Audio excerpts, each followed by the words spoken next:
Hi, it's Lynn here, popping by with a free resource. If you're a singer who wants to teach but sometimes feels a little unsure or overwhelmed, I've put together some free resources to help you feel grounded and supported as you take your next steps. Just check the link in the podcast description and you'll get an informed, practical PDF guide to help you get started, plus a few follow-up resources to help you feel less of a fraud and more confident in your teaching journey. What is stopping you from becoming a singing teacher and following this career path that you've been interested in for a while? Here at BAST, we talk with a lot of aspiring singing teachers and singing teachers wishing to take their career to the next level, and they all have some common challenges. So you're not alone. And we're here to help. This week, Lynn Hilton and I are chatting about these common challenges that singers may face when they are deciding to become a singing teacher. And we hope that we can give you some advice into taking the next step. Lynn, did you just decide that you wanted to be a singing teacher and then just followed that route, or did it happen via a plan that you put in place? Initially, I just decided it. I think somebody suggested it as a way of earning some extra income, and I thought, oh, that's a good idea. So I made a decision that I was going to advertise. I put out a couple of posters and things like that, and I got a call in. Actually, I think I had two people calling to book a lesson, and then my first lesson was a disaster, which I often talk about. And I was like, oh, okay, so there's more to this than meets the eye, and certainly more than I know right now.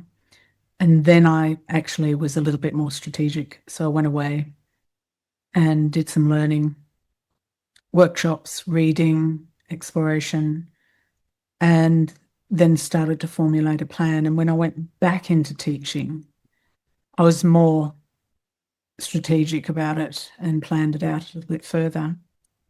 And when I decided that I was going to focus on teaching as my career path, I definitely planned that. So I was gigging and I was nursing, and that was where my income was coming from. And then I took on a couple of evenings of teaching and just gradually built up a few students. And then I started to plan at what point I would stop doing any nursing shifts. And I'd pretty much already decided that I was going to look for any more gigs. And that probably took about a year for it to happen. I think I could have done it quicker, but I just didn't have the confidence that I would earn enough income as a singing teacher. And so I hung on to nursing because that seemed a bit more reliable. But I was doing agency nursing, which meant I could be flexible. And then I gave myself a date, and I gave the agency a date, and then I talked to everybody about this date when I was going to stop nursing, and that was in 2003. And by that stage, I had about 3 days of teaching, which at the rates I was charging then wasn't enough to replace what I was earning in nursing. But I also knew that if I didn't drop the nursing, I wouldn't be able to fill up the rest of the time. And that's actually what happened when I dropped the nursing and then had more space. I actually was able to fill that up. And eventually I replaced and surpassed what I was earning as a nurse, actually. And when I say that, as I was earning as a nurse, I was doing agency work and I was working part-time. It was not my focus because I wanted to gig more. But yeah, I remember being surprised that it was possible for me to earn a decent income through teaching alone. At BAST, we meet with a lot of teachers who maybe they're just starting out, or maybe they want to build on what they already have.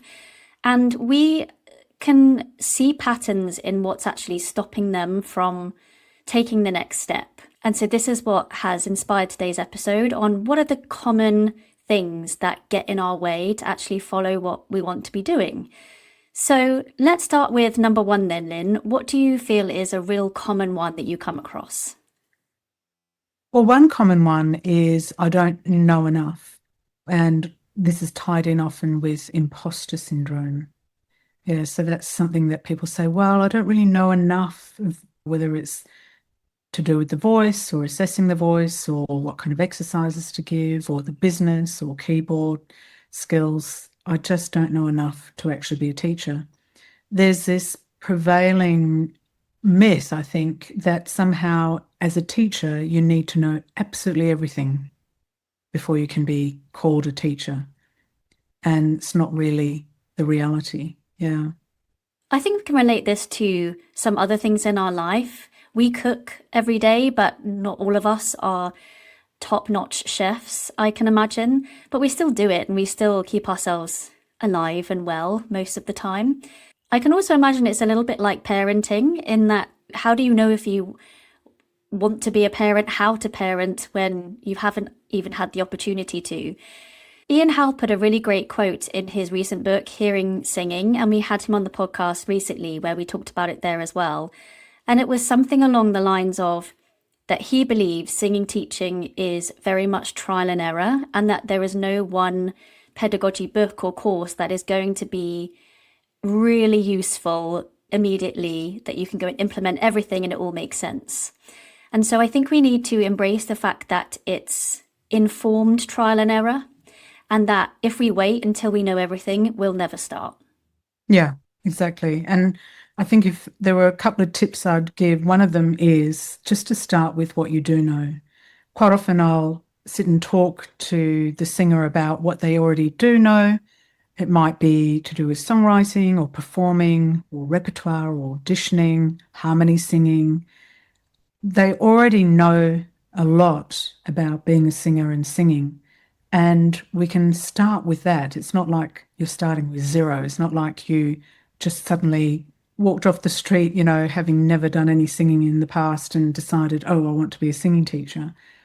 You already have had experience.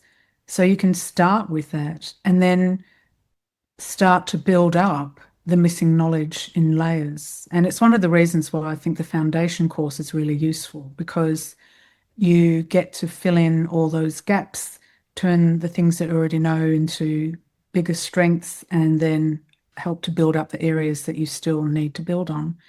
And also because we take each module and have separate lessons for each particular topic, you can just focus on that one topic, whether it's to do with the larynx or vocal folds or respiratory management or whatever it is, and you just take that into the next lesson rather than feeling like you need to be able to do it all in the lesson.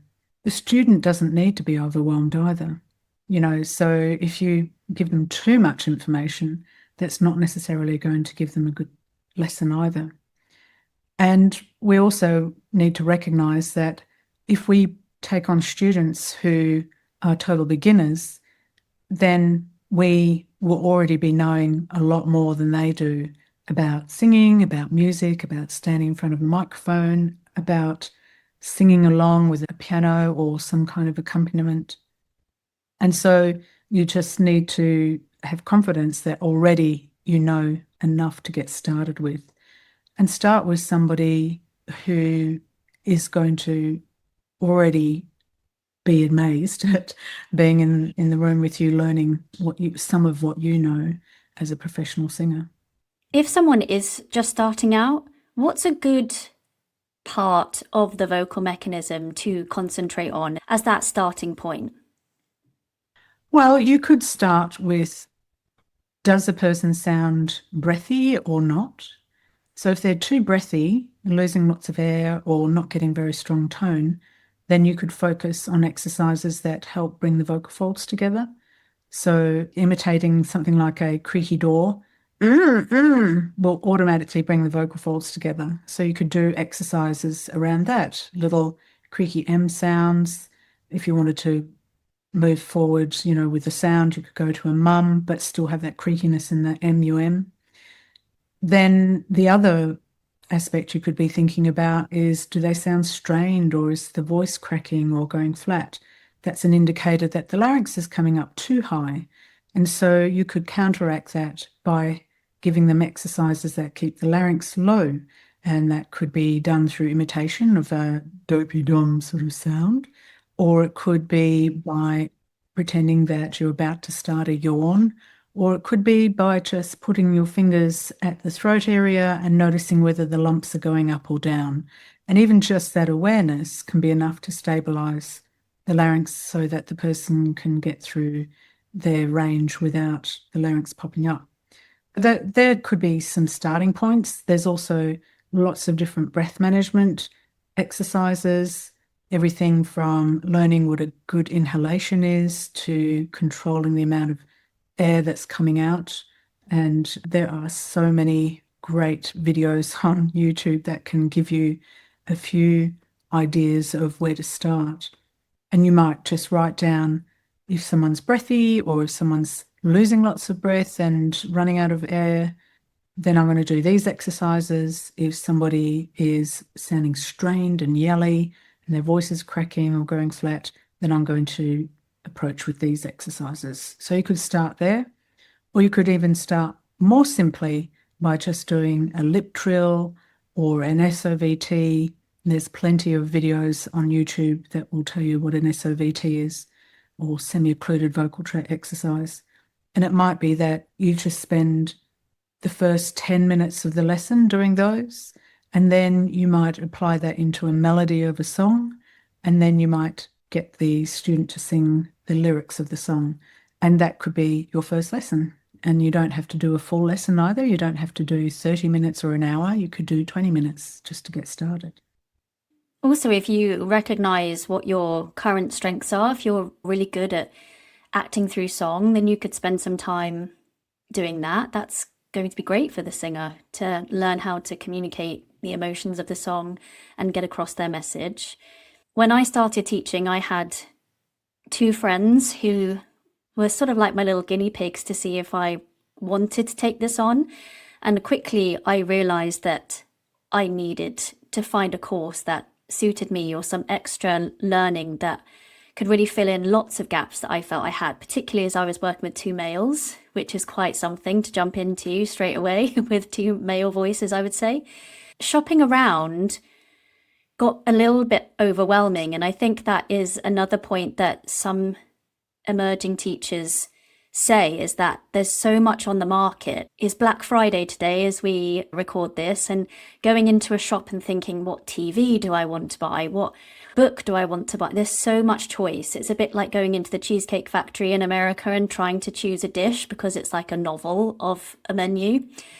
So how can we best navigate all of this choice and overwhelm that we have, which is amazing that there are so many great products there to choose from, but how can we really find the thing that aligns with us best?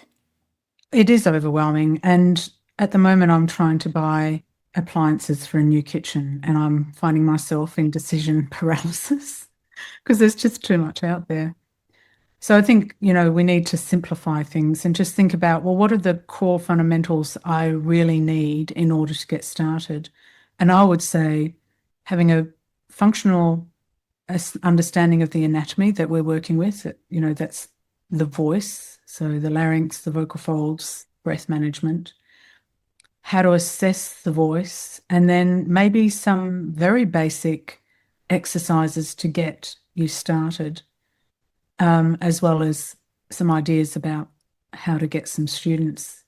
So think about the core fundamentals that you need to give a lesson. And I really like this idea that you just mentioned about actually finding some guinea pig students or practice students and then seeing what is it that you do or don't know, because you don't necessarily know what you do or don't know until you start having to explain things. And you might realize, oh, I do know a lot more. So maybe you've already had quite a lot of your own singing lessons and picked up stuff from your teacher. And it might be that as you're teaching, you realize, oh no, this is where my gaps are.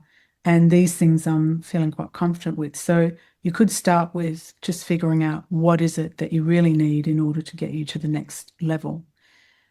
Pick one path and follow it. It's not too dissimilar to when we're talking about marketing. There are so many platforms to market on, social media, websites, what kind of ad do I do? Organic? Do I do paid?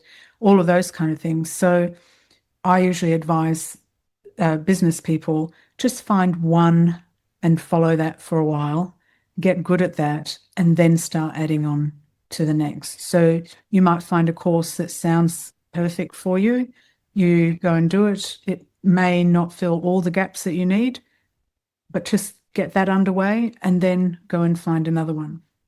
So, I mean, one of the things about the foundation course is it literally is everything that I wish I had known before I started teaching or whilst I was getting started as a teacher.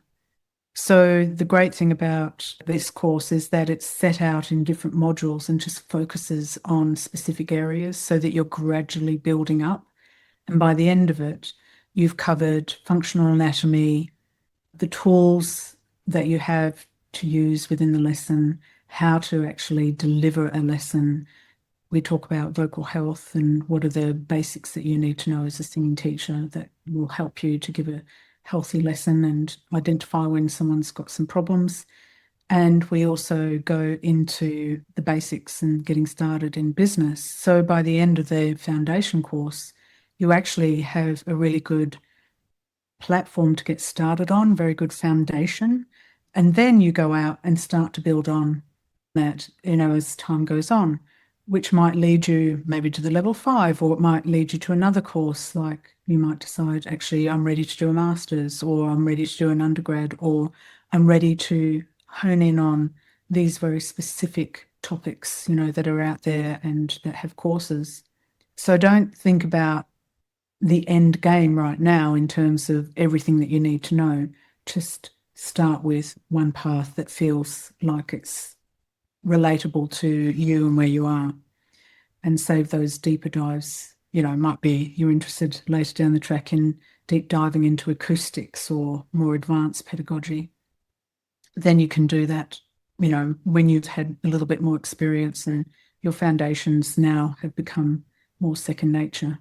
The good thing about BAST as well, and maybe other courses do this, is that we offer a free call. So if you're not sure if courses are for you, then just get in touch with us or whoever is running that course and see if you can have a chat and see what's involved. And then you might actually be able to decide if it aligns with you as a person as well as what you're intending to find out and fill. I think it's also worth bearing in mind that social media can be a really overwhelming place for that too, as a lot of us are using that as platforms to market to our avatars and to share the things that we've come across. And I think when we're looking for a course that really suits us, we want to make sure that that's a supportive environment, that there are people who are going to be mentoring us on that course who are our champions and our cheerleaders at the side, and not people who are maybe going to put you down in the process.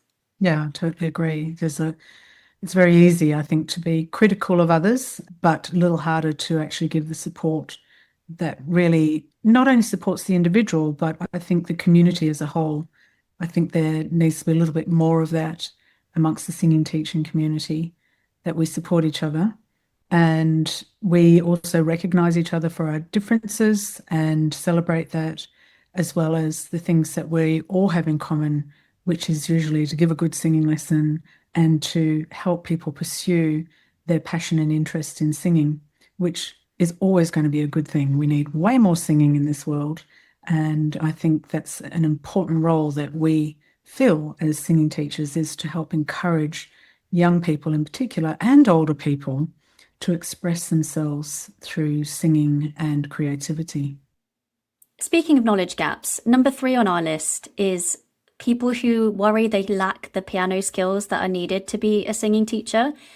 We've talked on the podcast to various people about what some essential piano skills actually are.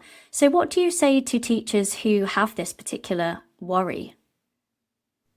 I think it always seems a lot more complicated than it really is when you sit down to do it.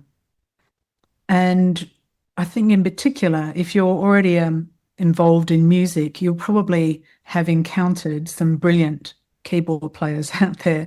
And so it's very easy to compare yourself to those, people who specialized in that instrument. But we don't need to be anywhere near as skilled as somebody who's playing piano professionally. Now, obviously, if you already have piano as a skill set, that's brilliant. But if you don't, there is no reason why you can't actually sit down and learn how to play the basic scales, arpeggios, and chords that you need to teach. You don't need to accompany someone fully, but you might end up after you realize actually it's not as difficult as it seems. And also, in the meantime, there's various things that you could do. Like, for instance, you could sit at the piano and just play the note and sing the scale. You could use a pre-recorded track or an app while you're learning how to play these scales. And you could just spend 10 minutes a day dedicating your time and mind and your fingers to actually sitting and learning the scales. And you'll be surprised at how quickly you start to actually pick those skills up. Now, I was okay on the right hand with scales, but I definitely had a few scales that I didn't have under my fingers, and that extended arpeggio that we use, the Rossini scale, that took me probably about 3 months to learn. I actually learned it on the job. So I started off by learning a few keys, like the easy ones, and got them down. And then the rest of the time I was learning while I was actually teaching, which means that there's some pretty hideous recordings out there of me fluffing up that scale. And I would say things like, oops, oh, that's a jazz chord, or it's very good for your ear training, to be able to sing the right note while I play the wrong one, so I would get my way around it by sort of joking about it. And eventually I got to a place where I was able to play that scale and still watch the student without having to look down at my fingers. And now the only time I have problems with that scale is when I stop to think about it. So it's just very automatic motor skill. But if I stop to think or I slow it down, then suddenly I'm like, oh, where am I? What's going on? I'm not that adept as a pianist, that I can figure it out immediately. So, yeah, I think really at the end of the day, you do need some basic piano skills, but it's not that difficult to learn if you put the practice in. And of course, once again, there's plenty of YouTube demonstrations on how to play many of the scales that we use and that we recommend using in a singing lesson. Or alternatively, you can go and have some piano lessons and say to the teacher, these are the scales I need to learn, so that they know how to help you directly. Can you teach me the fingering and the notes and how to play this in a safe and healthy way? Or you could find a piano player who wants to have some singing lessons and do an exchange, and that takes the pressure off you having to give the perfect lesson because they know that you're learning, but also they're getting something in return for helping you learn how to play some of these scales. I think it also can nod to how we market ourselves. So if we're marketing ourselves as a musical director who can help you with all of the rhythms and accuracy in musicality, then I think the expectation is going to be that we're going to be quite proficient on the keyboard. But if our marketing nods to the fact that we are sort of technical nerds, we want to help you with how to navigate transitions and functional registration and things like that, the expectation will be set that's what you can offer, and that's what people will be seeking you for, and therefore there won't be that expectation for other things that maybe you can't offer. And also, if you want to just get started in the free membership on Bass Training in the Knowledge Hub, there's an introduction course to the keyboard and scales where I literally lay out all the notes of the scales, how to build a major scale, how to create the arpeggios and smaller scales out of that. So you can go and do that for totally free if you join the Knowledge Hub. Another skill that can come up in our list is the lack of confidence in our own voices. Maybe we don't feel we can demonstrate certain things, or we struggle with certain things ourselves. So what's your advice to people who are putting off becoming singing teachers or are worried about growing their business because of this particular challenge? I get told that so often. It's like, well, I can't sing all the notes and my voice has still got problems, etc. Well, that's kind of the reality of being human. Most of us haven't got the perfect voice 100% of the time. And one of the things that can improve your voice is actually teaching, because you have to sit and think about it. You have to practice these scales, try them out yourself.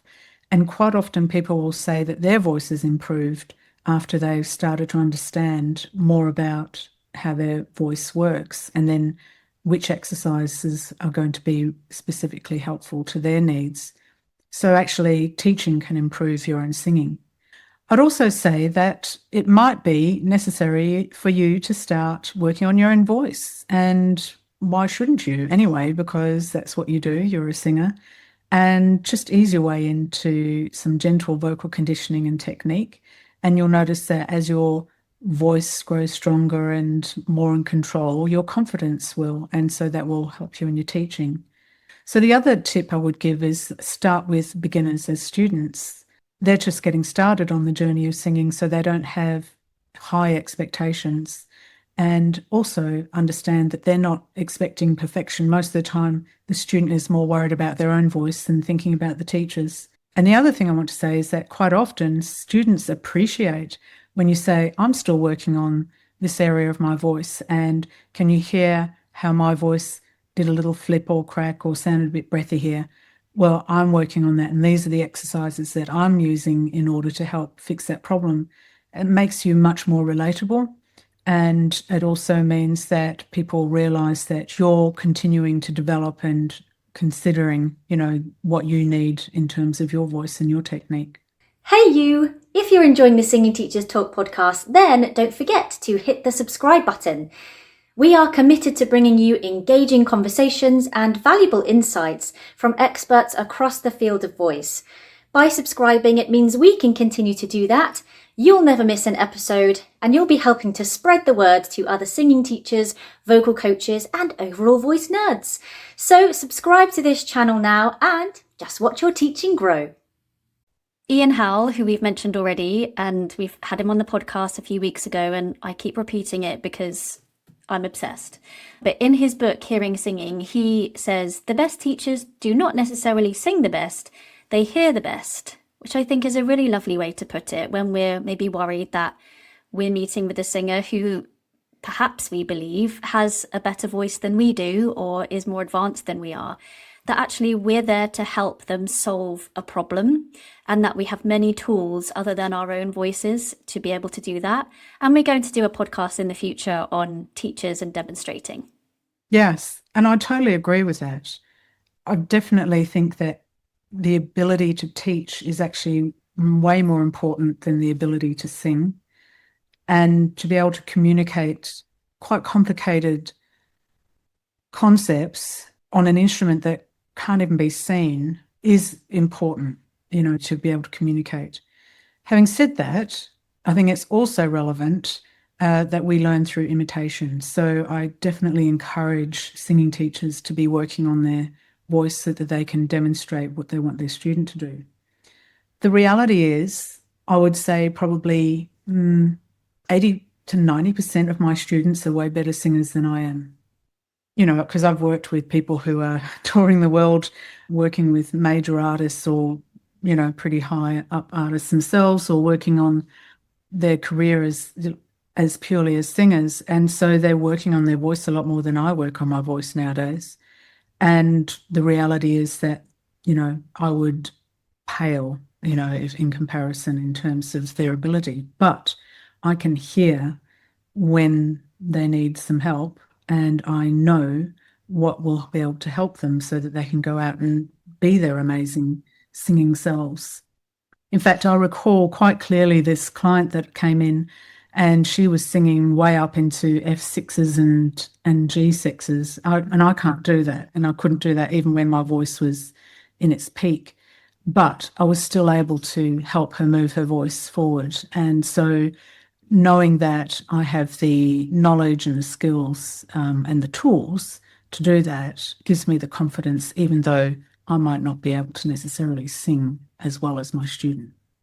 So sometimes, Alexa, I get singers saying to me, do I have to have a qualification to be a singing teacher?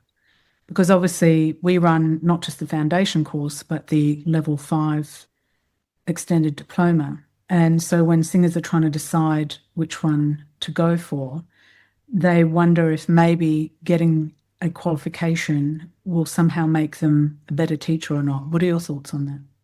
As we know that this industry as singing teachers, it's not regulated in the way that maybe becoming a lawyer would be.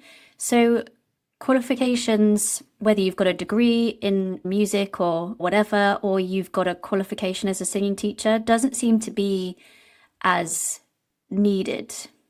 We've got an episode on this about whether to do a qualification or to not do a qualification. And with both of the courses that we offer with the level 5 and the foundation, as you say, there are both options there that we can fulfill for you. There might be some opportunities, say working in higher education, that having a degree is useful, but I don't think not having a qualification hinders you quite as much as people think. And I think that qualifications come down to a lot more than what's on a piece of paper.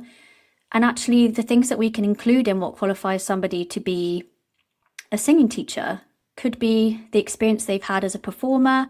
It could be the fact that they know how to empathize in the room. They are highly passionate about the subject that they are reading up on, learning about, that they're doing lots of CPD that they can apply.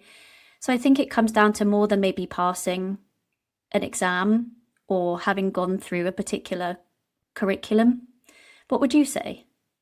Well, definitely there's a confidence, isn't there, that comes with being more qualified. But I agree. I mean, when I first started as a singing teacher, whilst I had my music degree, it didn't actually help me as a singing teacher. So you could say that, well, I had a degree, but it didn't actually make me a very good teacher.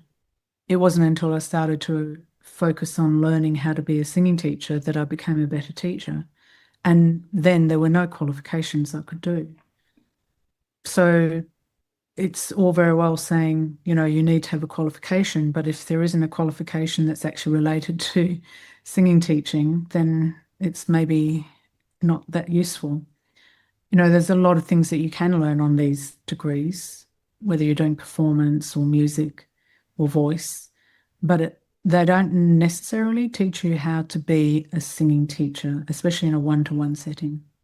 I mean, my degree was actually in music education, and I still don't feel like I was adequately equipped to deal with a singing lesson. I guess it's all very well and good us talking about courses and qualifications, but sometimes money is an issue and we can't quite fund those things ourselves. So in the instance that a singer really does want to become a singing teacher and they have a plan, but they just can't afford the extra training, what can they do to help move this forwards? I think the first thing is to recognise that it's not a luxury to get training. It's actually going to help you generate more income. Because when you understand how to give a singing lesson and you feel confident to go out and start charging, you'll be able to bring in income. And it probably won't take you very long to start paying off whatever you ended up paying for your training. The other thing is, it's an expense that you can actually claim tax for.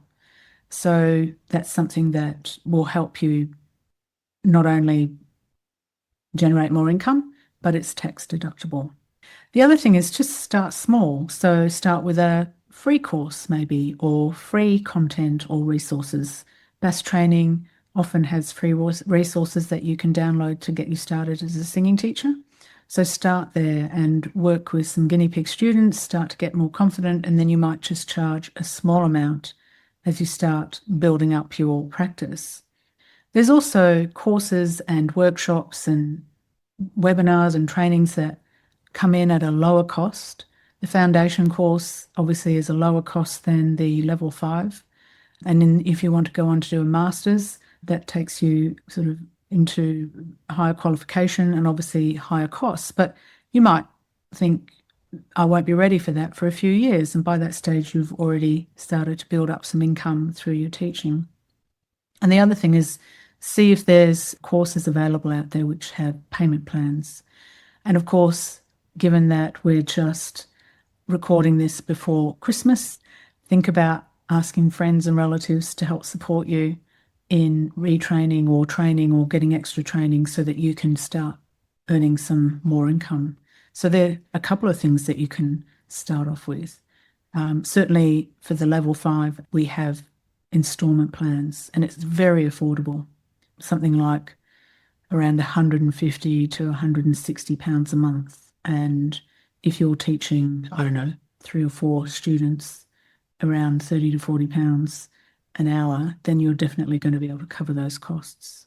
My route into singing teaching was slightly different to yours, which is surprising in that I'm a planner and I like to have everything down, bulleted notes and underlined and all sorts.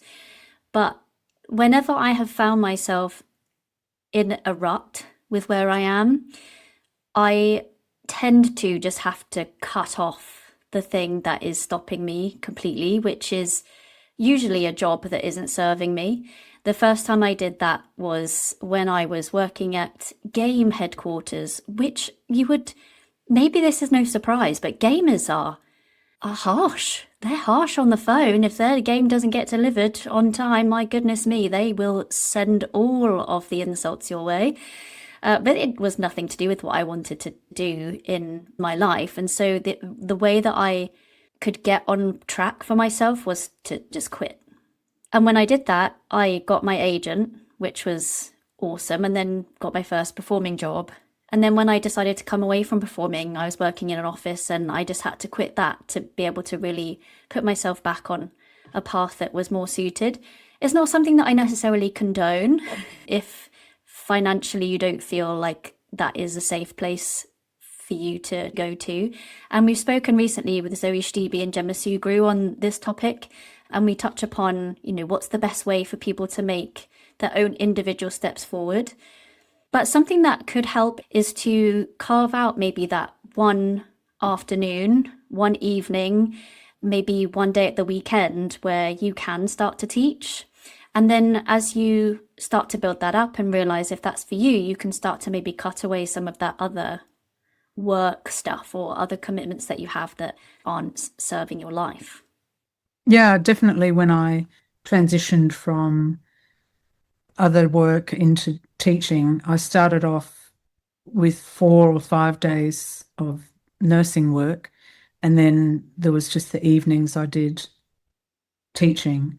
And then I dropped a day of nursing and started to increase the numbers of students that I had. Then I dropped another day, and then I set the date a bit further down the track. So that happened over a period of a year, where I gradually reduced the day job I didn't want to do and then started to build up the teaching job. Yeah. Which sort of goes into the next point about some people not knowing if they have the schedule for it. Maybe they feel they're already a bit too busy, or they're not too sure how they'll be able to manage the time doing a course or even setting up this new business. And we do have a podcast on time management, but what would be your top tip for somebody who wants to move into this new career, but they just don't feel like their schedule will allow for it? I think just start, like we said earlier, start small. So set yourself, 20 minutes, 30 minutes of self-study just to build some momentum, and find a little space somewhere. You might have to borrow it from, your partner. Do a deal. Can you take the kids for this extra half hour while I just sit down and focus on the study? Or it might be that you have to get up half an hour earlier. So just start with these micro sessions of learning, and you might set yourself, once a week and then twice a week, and just build up gradually. And also maybe look around for courses that have flexibility. One of the things that determined why we went online with the 20-hour course was because we needed that flexibility for people. We just couldn't find common times that all the students and the trainers could do. And so I thought, well, if I put it online, then people can just come and do that course in their own time. And if they want to work with an individual like a mentor, they can book that in around their time schedule. So see if you can find a course that has self-paced modules so that you can do it in your own time. The other thing that we talked about in time management was actually putting something in the calendar. I don't know why, but psychologically for me, when it's in the calendar, that's happening. even if it's a walk or doing some study or obviously meetings and things that are work related.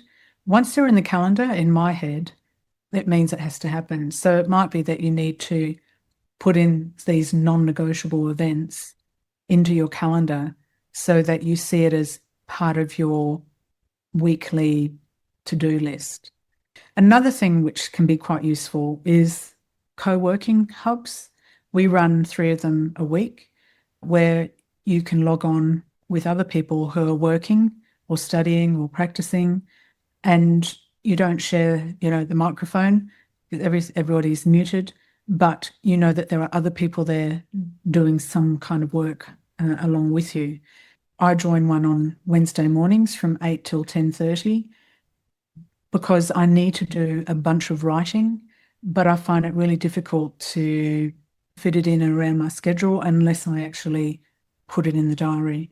And so every Wednesday, I know that I'm committed to this writing period, and I'm really pleased with how much I'm getting done, even just doing this 1.5 hour session once a week. I've done something similar in terms of getting a date in. And I remember when we spoke with Chris Johnson for one of the episodes on our podcast, he mentioned that if you get a workshop booked or something, it sort of puts that little bit of easy pressure on you to actually fulfill the thing that you're actually going to be doing. And so I've scheduled a podcast for next year, which is a book review on a particular book to help us more with like understanding sound and how sound is made and maybe the acoustics. Because I know that if I have that date there, I'll have to get it done by then. And it just keeps you on cue for your extra CPD and things. Of course, I also have as we know, my to-do list book that I like to write things in. Yes, and if you haven't heard about that, then you do need to go and listen to the time management episode because we can't separate Lynn from her to-do list. Also, this could actually help us with another challenge, which is not really having the foggiest idea of how to start a business. When I first became a singing teacher, I really had no clue. And so I was there making flyers and putting them in the corner shop. I was talking to other teachers that were friends of mine and going to shadow their lessons. But actually having this carved out time could help us to put in some plans or some things in place to actually help us build something and not, Rome wasn't built in a day, as they say. So how we can make those first steps into actually building a business and a product to sell. Yeah, that can really put a dampener on somebody's enthusiasm to get started as a singing teacher because they'll go, okay, I've got all this stuff I want to share and I know that I'll be really good once I'm in the lesson. And then they suddenly realize, oh, but I've got no idea how to find students. I have no idea how to run a teaching practice. What kind of policies do I need? What do I need to do if someone cancels last minute? How do I collect the money? How do I schedule? And all these kind of things. So I would always say to anybody starting a business, just start with your existing network. So talk to your friends. Maybe there's a choir that you work with or associated with. Maybe you're at the school gate, with other mums or dads, and you can start talking there about the fact that you're going to be giving singing lessons. Look at what's around you. There might be a dance school nearby, and quite often when kids dance, they also want to sing. Maybe there's a recording studio that that you've worked at that will have lots of different singers coming in and out. So start with whatever your existing network is just to get started. And recognize too that it's not about getting thousands of students in. You'll never be able to cope with that anyway. And if you are at that stage, then we're talking about a whole different kind of business enterprise here. But you don't need to have a huge audience to begin. You don't need to have hundreds. You just need a handful. And it might be that actually 3 a week is enough to just get started. And keep things as simple as possible. Have a simple offer and pricing regime, one kind of lesson type to start off with. Don't try and be everything to everybody. Focus on what you know, and as we talked about earlier, and focus on bringing in certain types of students. So maybe sit down and figure out what's your ideal avatar. Who are the kind of students that you know that you're ready to work with right now? Where would you find them? How would you connect with them? What kind of places do they go? Do they hang out? Where do they find this information? It might be on Facebook, or it might be, at a local cafe, or it might be with a local choir. And my third tip is actually, as a business, it is worth starting to get the basics of marketing. We cover it a little bit in the foundation course, and we go a lot deeper into that sort of thing in level 5. But there are a lot of free courses and webinars and information out there. As I said earlier, pick one pathway. So if you are happy on Facebook or Instagram or TikTok, then start with one of those and start to talk about what you're doing. You don't have to talk about anything really deep and meaningful or intricate and complicated, just the very simple things of why you're doing what you're doing, who you're there to serve, and how you want to help people to sing better. So recognize that gradually, over a period of time, might take a couple of years, you'll start to pick up more of these marketing and business building strategies. You might also look to your local library, sometimes councils, and there's various government schemes that will help people who are self-starters. There's lots of books out there as well for people who are starting up. So you can just get the understandings of the basics. But most importantly, remember that it's word of mouth that's going to be probably way more important than any of these fancy marketing strategies.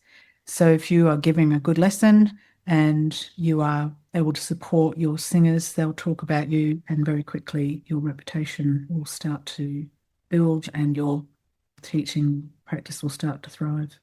I actually met with someone who's just completed the foundation course with us at BAST, and on her mentor session today, she told me that since she was working on her website, she's actually got herself 5 new students, most of all through word of mouth advertising. Exactly, yeah. Lastly then, Lynn, this one is something that I can completely relate to. It's something that I feared a lot when I first started teaching, and that was the real worry that I was going to hurt a student's voice. So what would you say to the singers who have that particular fear? Well, firstly, I would say there's actually quite a bit of free information out there covering the basics of functional anatomy and physiology for the voice. So go and do a little bit of research and reading. There's certainly plenty of books, much more than used to be available when I started out, and understand a little bit about how the voice works. And that will help reduce your fear, I'm sure, quite a bit. And start with some safe, easy to do exercises like semi-occluded vocal tract ones. So lip trill, tongue trill, sirens, etc. Things that aren't really that easy to mess up or to overdo or put too much strain on. Understand that you don't have to fix everything in one session, and that the process of singing and developing your voice, it takes time, and it takes time to develop, and it's not going to happen overnight. It's very unlikely that you're going to give somebody an exercise and in that moment you're going to cause damage. Sometimes people will get damage from a violent, sudden, acute incident, but it'll usually be something like a cough or even a sneeze or shouting or yelling on a voice that's already maybe vulnerable. Maybe it's a little bit swollen for whatever reason, and that will make the vocal folds more vulnerable. So it's unlikely that in a single half-hour lesson you're going to do that much, in terms of the exercises and the work that you're doing on the voice, that you're going to do any kind of damage that's going to be permanent or even, temporary. Also, you can always check in with the singer and just say, how's that feel? What do you notice? And be listening out for vocal fatigue, or, if at the beginning they were getting good vocal fold closure as they were going higher and then suddenly they've got nothing, maybe they are pushing their voice too much.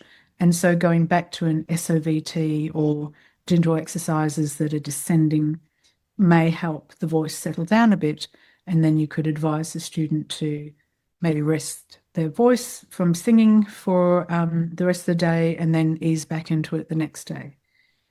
There's plenty of information out there on vocal health and good voice care, or voice hygiene, as they sometimes call it.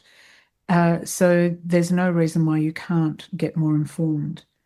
And the third thing I would say is find a teacher who you trust, who you feel's got more knowledge and understanding about the voice, and you can always refer the student on, or you could ask the teacher for some advice on the kind of exercises they would give in those particular situations. The thing is that it's not our role to diagnose the voice anyway. So if a student is complaining about vocal fatigue or change in the voice or pitch or pain, those kind of things, then you want to refer them on anyway to see a doctor to potentially get further investigations done. I'd also say under that, if you are working with a student and they say, oh, that feels uncomfortable, is to not freak out as much as you can, because that bit of feedback might not be that it feels painful or that it's not doing some good change. It just means that it could be new, especially if somebody is working, let's say, in chest voice and they haven't really utilized that part of their voice knowingly before. It might feel a little tired after doing a couple of minutes of exercise, and I feel that's quite normal. It's just building up the stamina there, so not pushing them beyond the boundary that they are right now, but noting that the feedback, and dig for a bit more information on the feedback, but it probably isn't the fact that you're doing anything wrong, it's just that they need a little bit more time to build up in a particular area, and that it just is a new sensation to them. And I would say that if the voice settles within half an hour of that, then probably we're in a fine place. Yeah. It's ongoing issues that we're looking out for. So there we have it then, Lynn. There's 10 challenges that singers might face when they are wanting to take their teaching career to a new level. I hope that we've been able to give some good pointers and some advice there. And you know where to find us if you want to come and learn about what we have to offer you. Yeah, and I would say finally, Alexa, it's okay for us to say, I don't know, let me find out. And that's something which I say all the time, even now, and I know you do as well. So it's okay to say, this is actually beyond my knowledge and my skill set right now, but I'm going to find out for you, because that starts to build trust from the student. And the other thing you might want to do when you get started is to just create a framework of the basic scales and sounds and things that you're going to do in a lesson, and follow that initially as you start to get more confident with working with the voice. And realize that if you're focusing on progress and not performance, if the student is improving because of what you're doing in that lesson, then you're not a fraud, you're a teacher.